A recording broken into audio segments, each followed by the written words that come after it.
ان حالات میں باندھے سب پر کفن آیا، پہاڑوں پھول پر سالوں کی صدر چمن آیا، وطن والوں مبارک ہو کہ مہمان وطن آیا، مچاؤ دھوم محفل میں کہ صدر انجمن آیا، یہ فخر وطن آیا، یہ صدر انجمن آیا۔ نعرہ تکبیر! جمعیت علماء ہند زندہ باد! مولانا ارشد مدنی زندہ باد! مولانا ارشد مدنی قدم بڑھائے! مولانا ارشد مدنی قدم بڑھائے! نعرہ تکبیر! جمعیت علماء ہند زندہ باد! جمعیت علماء بہار زندہ باد! مولانا ارشد مدنی زندہ باد! مولانا ارشد مدنی قدم بڑھائے! جمعیت علماء ہند زندہ باد! نعرہ تکبیر!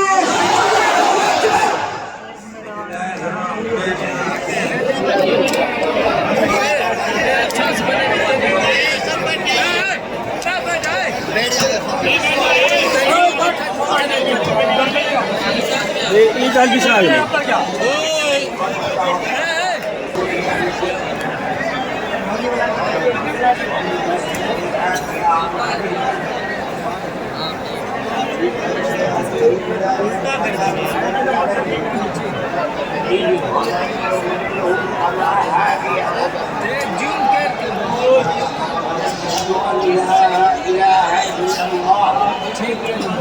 وحده لا شريك له ونشهد أن سيدنا ومولانا محمدا عبده ورسوله أما بعد شہر پٹنہ کے معزز حضرات، جمعیت علماء ہند کے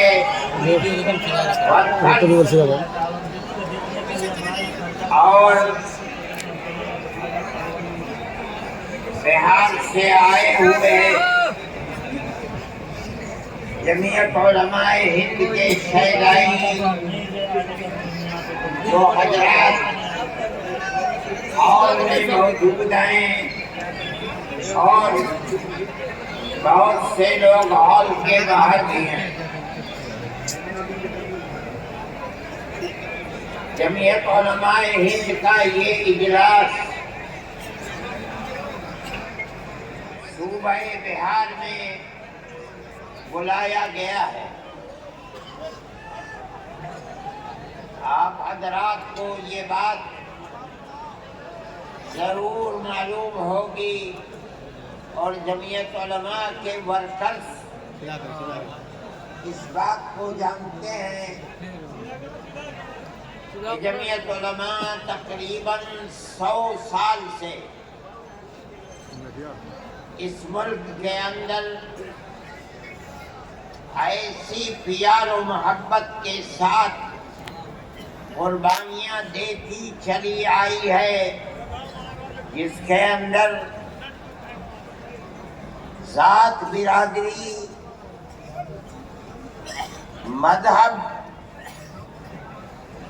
مالداری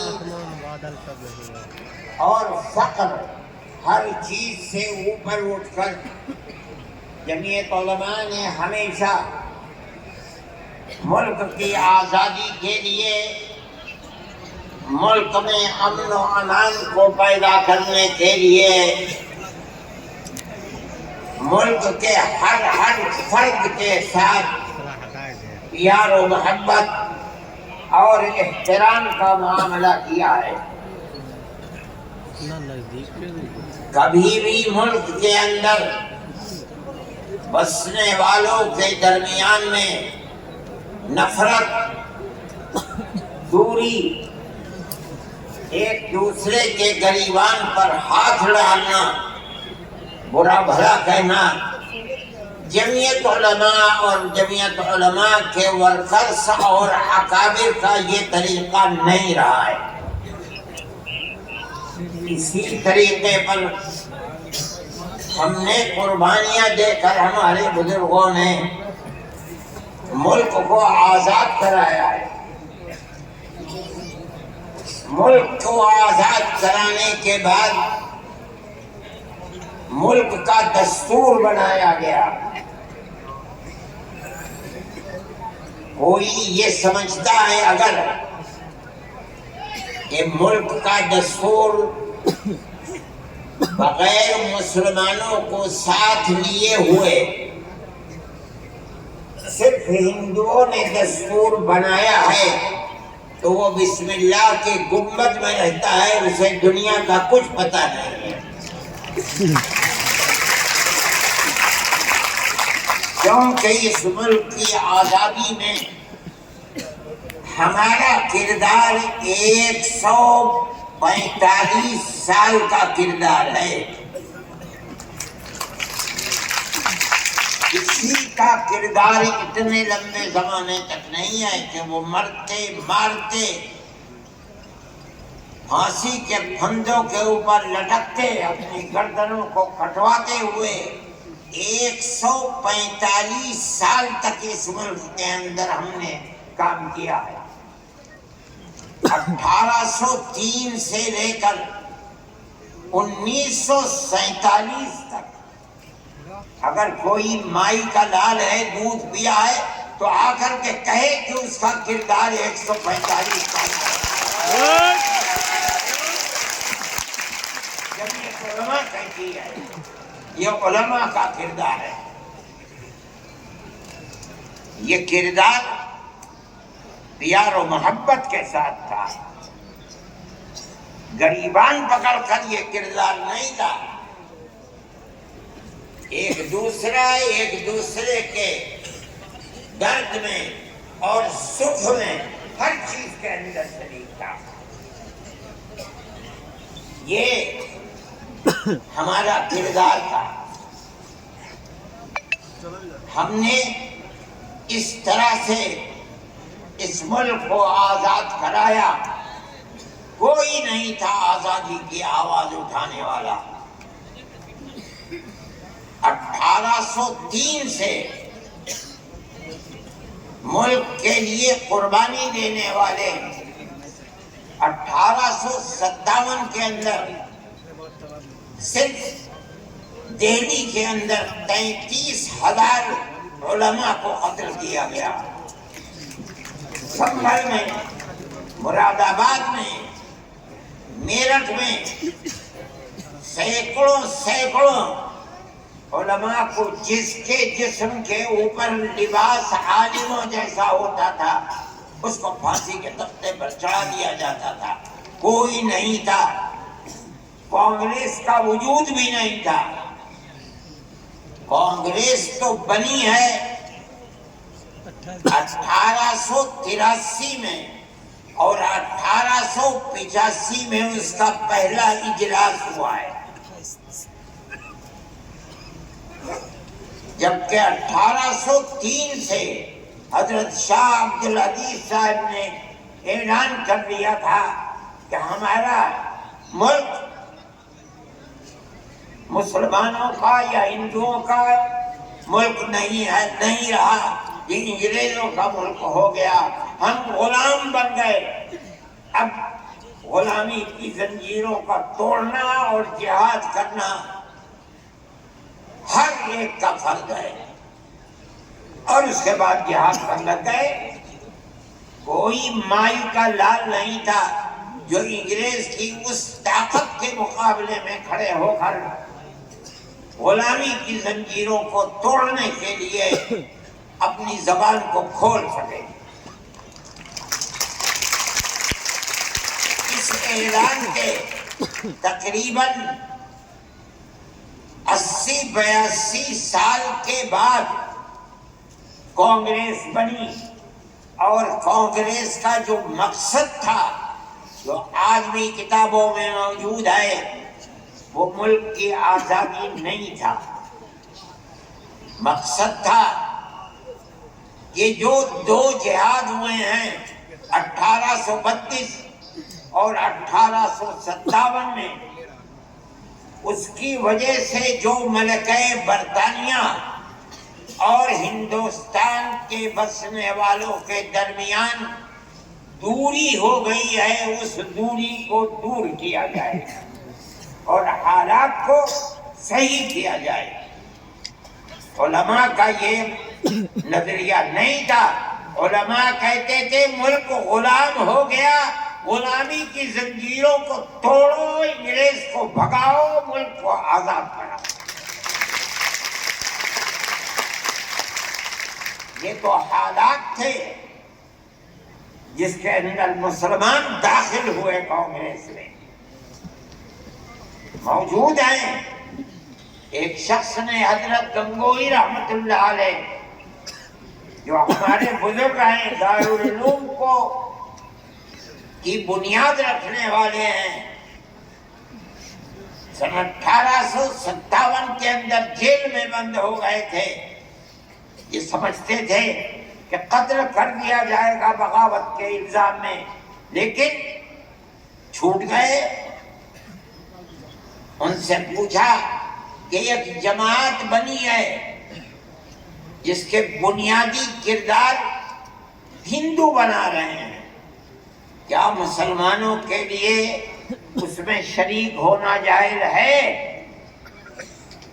حضرت نے فتویٰ دیا جس طرح ایک ہندو اور ایک مسلمان کاروبار اور بزنس میں شریک ہو سکتا ہے، تو اسی طرح کانگریس کے ساتھ مسلمان شریک ہو سکتا ہے، بشرطے کہ اپنے دین کا نقصان نہ ہو۔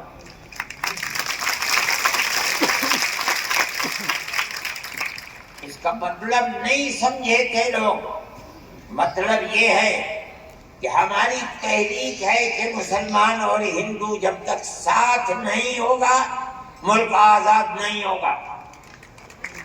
تو اس کے اندر گھسو اور اتنی طاقت پیدا کرو اپنی گھس کر کہ کانگریس کو مجبور کر دو کہ وہ اپنا نقطۂ نظر بدل کر ملک کی آزادی کے لیے جدوجہد کرے۔ چنانچہ کانگریس نے اپنا نقطۂ نظر بدلا، ملک کی آزادی کو اپنا نقطۂ نظر بنایا، اور پھر اس کے بعد ہندو اور مسلمانوں نے شریک ہو کر ایک دوسرے کے ساتھ چل کر ملک کی آزادی کے لیے آواز اٹھائی، قربانیاں دی ہیں، اور انہی قربانیوں کے نتیجے کے اندر ملک آزاد ہوا۔ میرے بھائی، اس بات کو سمجھیے، جیسے جیسے ملک کی آزادی قریب ہوتی جاتی تھی، جمعیت علماء ہند بار بار کانگریس سے کہتی تھی کہ ہم نے تمہارا ساتھ دیا ہے، آج ہم تمہارے ساتھ کھڑے ہیں، ہمیں یہ بتاؤ کہ ملک کی آزادی کے بعد ملک کا دستور کیا رہے گا، کیا سیکولر دستور ہوگا یا مذہبی حکومت ہوگی؟ اگر سیکولر دستور ہوتا ہے ہم تمہارے ساتھ ہیں، اور اگر سیکولر دستور نہیں ہوتا تو ملک کی آزادی میں ہم تمہارے ساتھ نہیں ہیں۔ بار بار ہمارے پاس کانگریس ورکنگ کمیٹی کی تجاویز موجود ہیں۔ کانگریس بار بار عہد کرتی ہے کہ ملک آزاد ہوگا تو ملک کا دستور سیکولر دستور ہوگا، ہر اقلیت کو اپنے مذہب کے اوپر آزادی سے چلنے کا اختیار ہوگا۔ چنانچہ ملک آزاد ہو گیا۔ اب ملک کی آزادی کے بعد ایک طبقہ اٹھا جس نے یہ کہا کہ کھیر مل گئی ہے، اب اسے کھانے کا وقت آ گیا ہے۔ انہوں نے کہا کہ ملک کی دستور ہندو دستور بنے گا، سیکولر دستور نہیں۔ جمعیت علماء کے لوگ تھے، مولانا ابوالکلام آزاد تھے جو جمعیت علماء کی ورکنگ کمیٹی کے ممبر تھے، مولانا مدنی تھے، مفتی اعظم مفتی کفایت اللہ تھے، مولانا عبد الرحمن سبحانی تھے، اور ان کے پیچھے لاکھوں آدمی تھے۔ انہوں نے کہا جو ہم سے وعدے کیے ہیں ان وعدوں کو پورا کرو. اگر ملک کی تقسیم ہوئی ہے اور مسلمانوں کو ایک حصہ دے دیا، تم نے دیا ہے دستخط ملک کی تقسیم پر، تم نے کیے ہیں، ہم نے جوتے کھائے ہیں، ہمارے گلوں کے اندر جوتوں کے ہار پڑے ہیں، مگر ہم نے ملک کی تقسیم کو منظور نہیں کیا. ہم سے جو وعدہ کیا تھا اس وعدے کو پورا کرو. جو دستور کے اندر دفعات ہیں کہ ہر اقلیت کو اپنے مذہب پر چلنے کا حق ہے، یہ دفعات جمعیت علماء کی دی ہوئی دفعات ہے، مولانا ابوالکلام آزاد کی دی ہوئی دفعات ہے، مولانا مدنی کی دی ہوئی دفعات ہے، مفتی کفایت اللہ کی رکھی ہوئی دفعات ہیں، جن دفعات کی بنیاد پر ہر اقلیت ملک کے اندر ملک وہ حصہ سمجھتی ہے جو حصہ کوئی اکثریت کا فرض سمجھتا ہے. یہ جمعیت علماء کی تاریخ ہے. ہم اپنے مذہبی اعتبار سے دستور کو ہاتھ میں لے کر کہہ سکتے ہیں کہ ہمیں اپنے مذہب پر چلنا اور مذہب کو اختیار کرنے کا حق ہے. اس دستور کے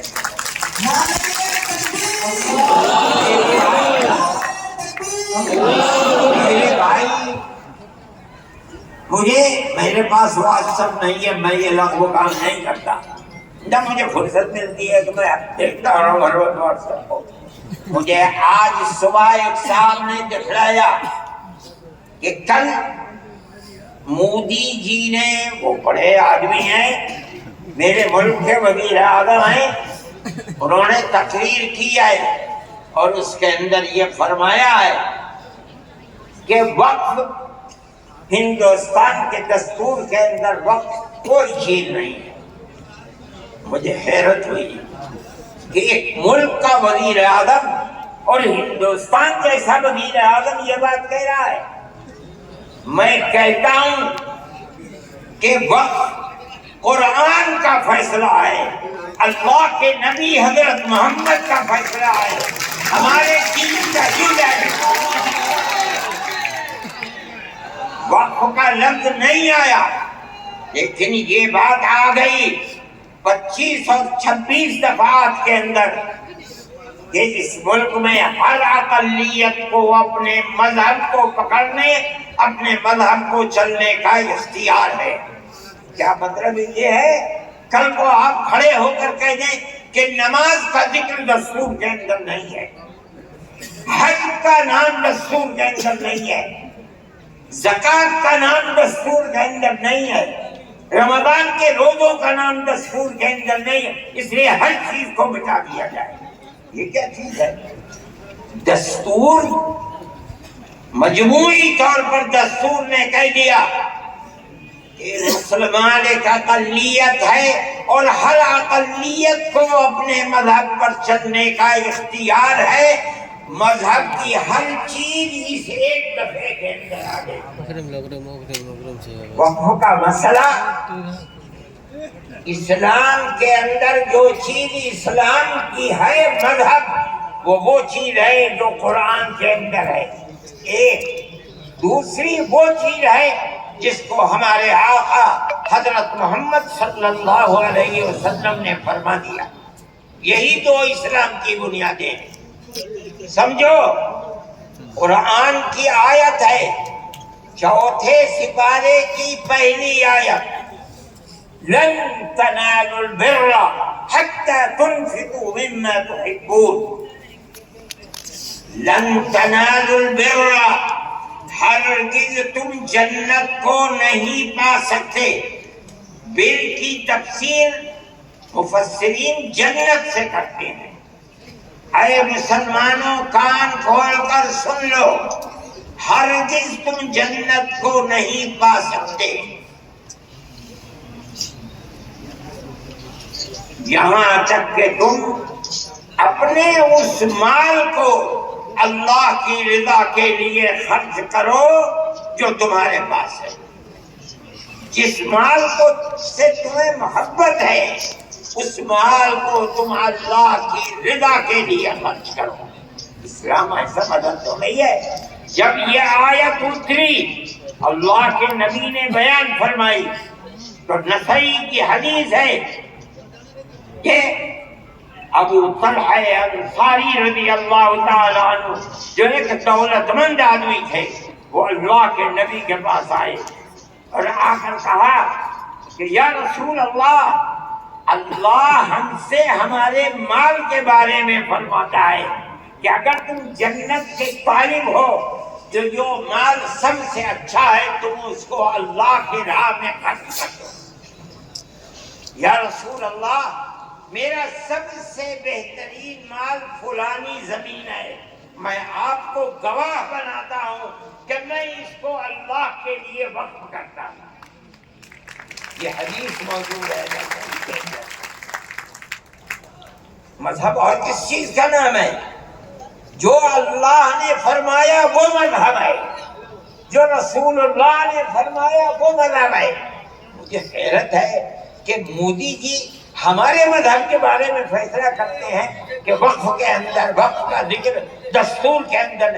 ارے بابا دستور کے اندر مذہب اسلام کو ہر اقلیت کو اپنا مذہب قبول کرنے کا کیا آزادی کے ساتھ. یہ ہمارا مذہب ہے, وقف ہمارا مذہب ہے. اللہ نے فرمایا, رسول اللہ نے فرمایا.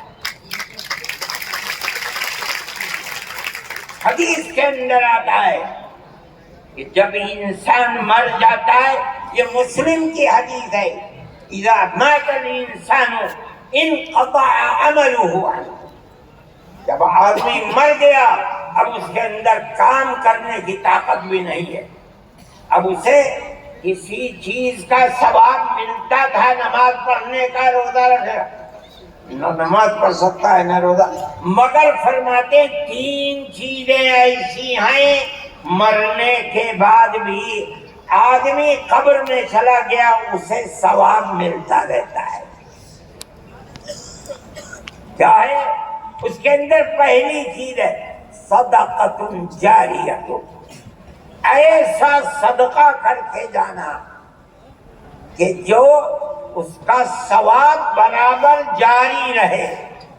مثال کے طریقے پر کوئی کنواں کھدوا دیا, یہ اللہ کے لیے وقف ہے,